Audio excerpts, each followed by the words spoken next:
All of you. आज हम लेकर के आए हैं क्लास 10th का चैप्टर 1 जो कि हम लोग के लिए बहुत ही इम्पोर्टेंट होने वाला है।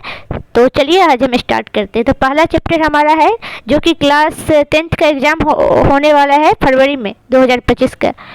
तो फरवरी में एग्जाम होने वाला है और इससे जो इस चैप्टर से जो क्वेश्चन है वो बहुत ही इंपॉर्टेंट क्वेश्चन है जो कि ज़रूर ही पूछते हैं। तो चलिए हम इसके बारे में पढ़ेंगे और उसको जो जो इंपॉर्टेंट लाइन होंगे उसे हम नोट डाउन करते जाएंगे। तो चलिए हम पहले पढ़ते हैं। तो इसके बारे में क्या है कि बाबा साहेब भीमराव अम्बेडकर। तो चलिए हम ये जानेंगे कि बाबा साहेब भीमराव अम्बेडकर कौन थे और इन्होंने कौन कौन सी रचनाएँ की। तो चलिए हम शुरुआत करते हैं। तो पहले हमारा है कि बाबा साहेब का जन्म कब हुआ और कहाँ पे हुआ। तो बाबा साहेब भीमराव अम्बेडकर का जन्म 14 अप्रैल सन 1991 में मध्य प्रदेश के महू गांव में हुआ। और ये जो है इसकी प्रमुख रचनाएं हैं कुछ जिसको कि आप ईस्वी के साथ साथ नोट डाउन कर लेंगे और इसे याद कर लेंगे। तो चलिए अब हम इसके बारे में और कुछ जानते हैं। तो है कि हिंदी में उनका संपूर्ण वर्णमाला भारत सरकार के कल्याण मंत्रालय से बाबा साहेब अम्बेडकर संपूर्ण विडम्बनाएं नाम से 21 खंडों में प्रकाशित हो चुका है। निधन, अब हम ये जानेंगे कि बाबा साहेब का भीमराव अम्बेडकर का निधन कब हुआ। तो दिसंबर सन 1956 ईस्वी में दिल्ली में इनका निधन हो गया। अगर इंसान के अनुरूप जीने की सुविधा कुछ लोगों तक ही सीमित है तब जिस सुविधा को आमतौर पर स्वतंत्रता कहा जाता है उसे विशेष अधिकार कहना उचित है। मानव मुक्ति के पुरोधा बाबा साहेब भीमराव अम्बेडकर अपने समय के सबसे सुपीड़ित जनों में से एक थे। प्राथमिक शिक्षा के बाद बड़ौदा नरेश के प्रत्युषण पर उत्तर शिक्षा के लिए न्यूयॉर्क अमेरिका फिर वहां से लंदन गए। उन्होंने संस्कृति का धार्मिक पौराणिक और पूरा स्थापनाएं प्रस्तुत की। सब मिलकर वो इतिहास मीमांसा विविधता अर्थशास्त्री समाजशास्त्री शिक्षावादी तथा धर्म दर्शन की व्यवस्थाएं बनकर उभरे। स्वदेश में कुछ समय उन्होंने वकालत भी की। स्वदेश में अमेरिका में उन्होंने क्या किया था, कुछ समय वकालत भी की। समाज और राजनीति में बेहद सक्रिय भूमिका निभाते हुए उन्होंने अछूतों स्त्रियों और मजदूरों को मानवीय अधिकार एवं सम्मान दिलाने के लिए अथक संघर्ष किया। भारतीय संविधान के निर्माता में से एक डॉक्टर भीमराव अम्बेडकर आधुनिक भारतीय चिंतन में अत्यंत महत्वपूर्ण स्थान के अधिकारी हैं। उन्होंने जीवन भर दलितों की मुक्ति एवं समाज समता के लिए संघर्ष किया। उनका पूरा लेखन इसी संघर्ष और सरोकार से जुड़ा हुआ है। स्वयं दलित जाति में जन्मे डॉक्टर भीमराव अम्बेडकर को बचपन से ही जाति आधारित उत्पीड़न शोषण एवं अपमान से गुजरना पड़ा था। इसलिए विद्यालय में के दिनों में जब एक अध्यापक ने उनसे पूछा कि तुम पढ़ लिख कर क्या बनोगे तो बालक भीमराव अम्बेडकर ने जवाब दिया, मैं पढ़ लिख कर वकील बनूंगा, अछूतों के लिए नया कानून बनाऊंगा और छुआछूत को खत्म करूंगा। डॉक्टर भीमराव अम्बेडकर ने अपना पूरा जीवन इसी संकल्प के पीछे झोंक दिया। इसके लिए उन्होंने जमकर पढ़ाई की। व्यापक अध्ययन एवं चिंतन मनन के बल पर उन्होंने हिंदुस्तान के संविधान संग्रह में एक नई अभिव्यक्ति भरने का काम किया। वह यह था कि दास्ता का सबसे व्यापक एवं ग्रहण रूप सामाजिक दास्ता है और उन्होंने उन मूलों के बिना कोई भी स्वतंत्रता कुछ लोगों का विशेष अधिकार रहेगी, इसलिए अधूरी होगी। उनके चिंतन एवं रचनात्मक के मुख्यतः 3 प्रेरक व्यक्ति रहे थे। ये हमारे एग्जाम में बहुत ही इम्पोर्टेंट होने वाला है तो इसे हम नोट डाउन करेंगे।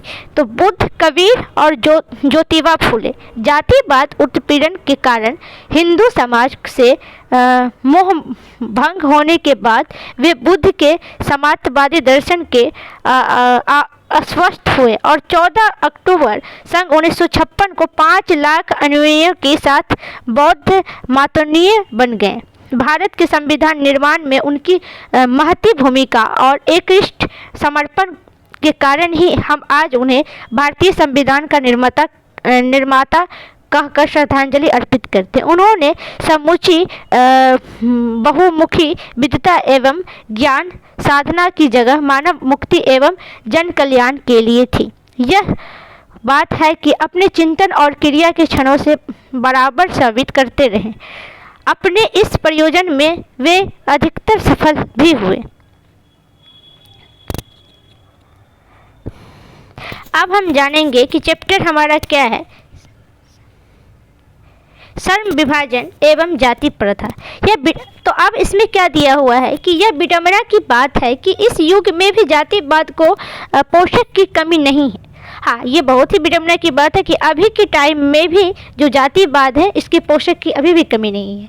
इसके पोषक कई आधारों पर इसका समर्थन करते हैं। समर्थन का एक आधार यह कहा जाता है कि आधुनिक सभ्य समाज कार्य कुशलता के लिए श्रम विभाजन को आवश्यकता मानता है, और चूंकि जाति प्रथा भी श्रम विभाजन का ही दूसरा रूप है, इसलिए इसमें कोई बुराई नहीं है।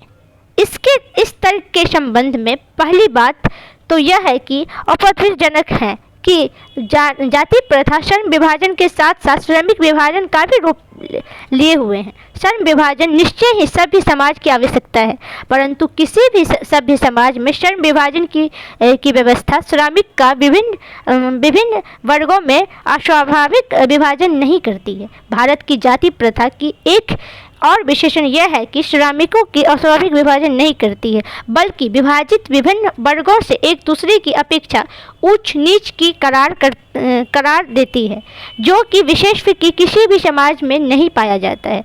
जाति प्रथा को यदि श्रम विभाजन मान लिया जाए तो यह स्वाभाविक विभाजन नहीं है, क्योंकि यह मनुष्य की रुचि पर आधारित नहीं है। कुशल व्यक्ति या श्रमिक समाज का निर्माण करने के लिए यह आवश्यक है कि हम व्यक्तियों की क्षमता इस सीमा तक विकसित करें जिससे वह अपना पैसा या कार्य का चुनाव स्वयं कर सकें। इस सिद्धांत के विपरीत जाति प्रथा का दूषित सिद्धांत यह है कि इसमें मनुष्य के प्रशिक्षण अथवा उसकी निजी क्षमता का विचार किए बिना दूसरे के दृष्टिकोण जैसे माता पिता के सामाजिक स्तर के अनुसार पहले से ही अर्थात गर्भधारण के समय से ही मनुष्य का पैसा निर्धारित कर दिया जाता था। जाति प्रथा पैसों को दोषपूर्ण निर्धन ही नहीं करती, बल्कि मनुष्य को जीवन भर के लिए एक पैसों में बांध भी देती है, भले ही पैसा उपयुक्त या अपर्याप्त क्यों न होने के कारण वह भूखे मर जाए। आधुनिक युग में यह स्थिति पर्याय आती है कि क्योंकि उद्योग धंधों की प्रक्रिया एवं तकनीक में निरंतर विकास और कभी कभी अकस्मात परिवर्तन हो जाता है, जिसके कारण मनुष्य को अपना पैसा बदलने की आवश्यकता पड़ सकती है। और यदि प्रतिकूल परिस्थितियों में भी मनुष्य को अपना पैसा बदलने की स्वतंत्रता ना हो तो इसके लिए भूखे मरने के अलावा और कोई चारा नहीं रह जाता है। हिंदू धर्म की जाति प्रथा किसी भी व्यक्ति को ऐसा पैसा चुनने की अनुमति नहीं देती है जो उसके प्रेतक पैसा ना हो, भले ही वह उसमें पारंगत हो। इस प्रकार पैसा परिवर्तन की अनुमति ना देकर जाति प्रथा भारत में बेरोजगारी का एक प्रमुख कारण है। तो बेरोजगारी का एक प्रमुख कारण हमारे भारत में क्या है? जाति प्रथा। इस प्रकार हम देखते हैं कि श्रम विभाजन की दृष्टि से भी जाति प्रथा गंभीर दोष युक्त है। जाति प्रथा एक श्रम विभाजन मनुष्य की स्वेच्छा पर निर्भर नहीं करता है। मनुष्य को व्यक्तिगत भावना तथा व्यक्तिगत रुचि का इसमें से कोई स्थान अथवा महत्व नहीं रहता है। पूर्व लेख ही इसका आधार है। इस आधार पर हम यह स्वीकार करना पड़ेगा कि आज के उद्योग में गरीबों और उत्पीड़न इतनी भी बड़ी समस्या नहीं जितनी यह कि बहुत से लोग निर्धारित करते हैं और रुचि के साथ केवल विवश करते हैं। ऐसी स्थिति स्वभाव मनुष्य को दुर्भावना के ग्रस्त रहकर टालो काम करने के लिए प्रेरित करती है। ऐसी स्थिति में जहां काम करने वाले का ना दिल लगता हो और ना दिमाग, कई कुशलता कैसे प्राप्त की जा सकती है। अतः यह निर्विवाद रूप से सिद्ध हो जाता है कि आर्थिक पहलू से भी जाति प्रथा हानिकारक प्रथा है, क्योंकि यह मनुष्य का स्वाभाविक प्रेरणा, रुचि एवं आत्मशक्ति को दबाकर उन्हें अस्वाभाविक नियमों में जकड़ कर निष्क्रिय बना देती है। आज के लिए इतना ही। चलिए आगे हमारा है क्या, मेरी कल्पना का आदर्श समाज। तो हम यहाँ तक आज इसको पढ़े हैं भीमराव अंबेडकर के बारे में और जाति प्रथा के श्रम विभाजन और जाति प्रथा के बारे में। चलिए कल हमारा नेक्स्ट टॉपिक होगा। अगर वीडियो अच्छी लगी तो लाइक करें, सब्सक्राइब करें और वीडियो को शेयर करें। चलिए थैंक यू, मिलते हैं नेक्स्ट।